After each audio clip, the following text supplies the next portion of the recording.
Aussi grand est le désastre ayant conduit à la mort de dizaines de personnes dans le drame de l'éboulement survenu dans la nuit du 8 octobre dernier sur les flancs du mont Bankolo à Yaoundé. Aussi confus est à ce jour toute détermination du nombre exact de personnes ayant péri dans cet effroyable déferlement d'eau, de boue et de pierres. Car aussitôt accouru sur le site de la tragédie en compagnie de Célestine Ketcha-Cortez, sa collègue de l'habitat et du développement urbain, voici le premier bilan qu'en établissait alors Paul Atanganji, le ministre en charge de l'administration territoriale. Il y a 30 corps de cette blessés. Nous sommes en train d'organiser les secours, les matériels, les couvertures et tout ça pour ceux qui sont là doivent partir parce que la terre n'est pas stable. La terre n'est pas du tout stable.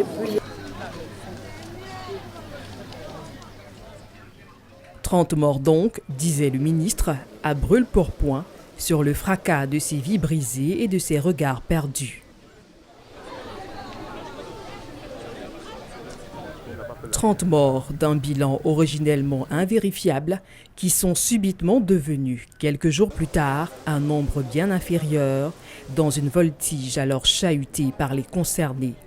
On ne peut pas évoquer ce sujet sans se rappeler de l'éboulement survenu au quartier Bankolo à Yaoundé dimanche dernier ayant causé la mort de 28 personnes, 3 disparus.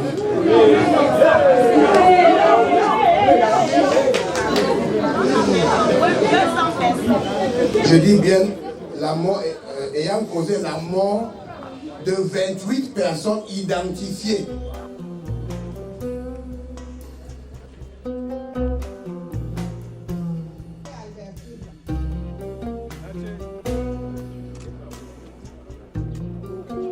Façon de faire du yo-yo avec les chiffres en se jouant du malheur des humbles gens, sur une réalité que d'autres sur le terrain contestent depuis le tout premier jour de la catastrophe. Hier, là, il y avait une dame qui fêtait son anniversaire. Tous ceux qui étaient dans la salle ont péri. Vous parlez de 11 morts ou de 13 morts. Seulement dans la salle de l'anniversaire, c'était combien de personnes? Quand on est arrivé là-bas, on a presque trouvé personne vivant. Et on a essayé un peu de sauver, puisqu'il y avait les bébés, puisque c'était l'anniversaire, il y avait les bébés, il y avait les gens âgés, il y avait les mamans. Bon, on a trouvé que presque tout le monde était déjà mort, mais on a essayé un peu de sauver quelques-uns qui étaient franchement touchés. Quel est donc finalement le bilan de la tragédie? À ce jour, et sans système harmonisé de contrôle et de gestion des catastrophes, dans un pays parfaitement habitué à divers arrangements avec la vérité, difficile à dire.